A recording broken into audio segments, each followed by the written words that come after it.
كان النبي مولدا ثم المدني وفاة. قال حدثنا الشيخ خليل أحمد السهارنفري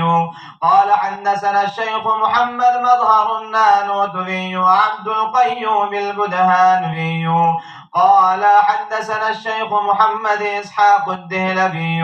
قال حدثنا سراج الهند الشيخ عبد العزيز الدهلبي قال حدثنا الإمام ولي الله بن عبد الرحيم الدهلبي قال حدثنا الشيخ أبو طاهر محمد بن إبراهيم الكردي المدني قال حدثنا الشيخ أبو إسحاق إبراهيم بن الحسن الكردي الكوراني الشارزوري قال حدثنا الشيخ أحمد بن محمد القشاشي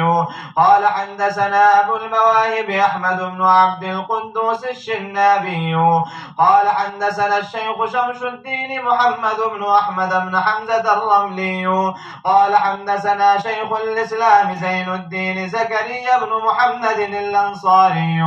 قال حدثنا شيخ الإسلام الحافظ شهاب الدين أبو الفضل أحمد بن علي بن محمد المعروف بابن حجر العسقلاني قال حدثنا الشيخ زين الدين إبراهيم بن أحمد التنوخي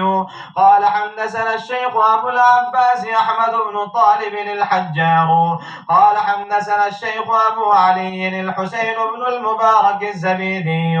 قال حدثنا الشيخ أبو الوقت عبد الأول بن عيسى السجزي قال حدثنا الشيخ أبو الحسن عبد الرحمن بن محمد الداودي قال حدثنا أبو محمد عبد الله بن أحمد بن حموية السرخسي قال حدثنا أبو عبد الله محمد بن يوسف الفربري قال حدثني أمير المؤمنين في الحديث أبو عبد الله محمد بن إسماعيل بن إبراهيم بن المغيرة بن بردزبة الجعفي اليماني البخاري اللهم انفعنا وارفعنا بعلومهم وعلومكم أجمعين آمين يا رب العالمين. أنه قال حدثنا الحميدي قال حدثنا سفيان قال حدثنا يحيى بن سعيد الأنصاري قال أخبرني محمد بن إبراهيم التيمي أنه سمع علقمة بن وقاص الليثي يقول سمعت عمر بن الخطاب رضي الله عنه على المنبر يقول سمعت رسول الله صلى الله عليه وسلم يقول إنما الأعمال بالنيات وإنما لامرئ ما نوى فمن كانت هجرته إلى دنيا يصيبها أو إلى امرأة ينكحها فهجرته إلى ما هاجر إليه. وبه قال حدثنا عبد الله بن يوسف قال أخبرنا مالك عن هشام بن عروة عن أبيه أن عائشة أم المؤمنين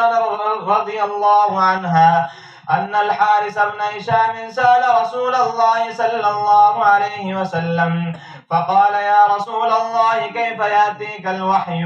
فقال رسول الله صلى الله عليه وسلم أحيانا يأتيني مثل صلصلة الجرس وهو أشده علي فيفصم عني وقد وعيت عنه ما قال وأحيانا يتمثل لي الملك رجلا فيكلمني فأعي ما يقول. قالت عائشة رضي الله عنها ولقد رأيته ينزل عليه الوحي في اليوم الشديد البرد فيفصم عنه وإن جبينه ليتفسد عرقا. وبه قال حدثنا مسدد قال حدثنا يحيى عن شعبة عن قتادة عن أنس رضي الله عنه عن النبي صلى الله عليه وسلم وعن حسين المعلم قال حدثنا قتادة عن أنس رضي الله عنه عن النبي صلى الله عليه وسلم قال لا يؤمن أحدكم حتى يحب لأخيه ما يحب لنفسه. وبه قال حدثنا يعقوب بن إبراهيم قال حدثنا ابن علية عن عبد العزيز بن صهيب عن أنس رضي الله عنه عن النبي صلى الله عليه وسلم وحدثنا آدم قال حدثنا شعبة قال حدثنا قتادة عن أنس رضي الله عنه عن النبي صلى الله عليه وسلم قال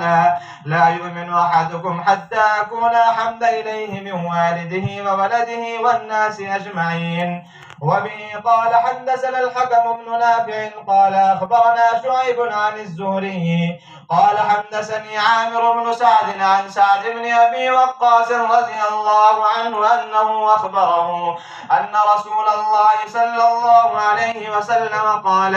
إنك لن تنفق نفقة تبتغي بها وجه الله إلا وجرت عليها حتى ما تجعل في فم امرأتك.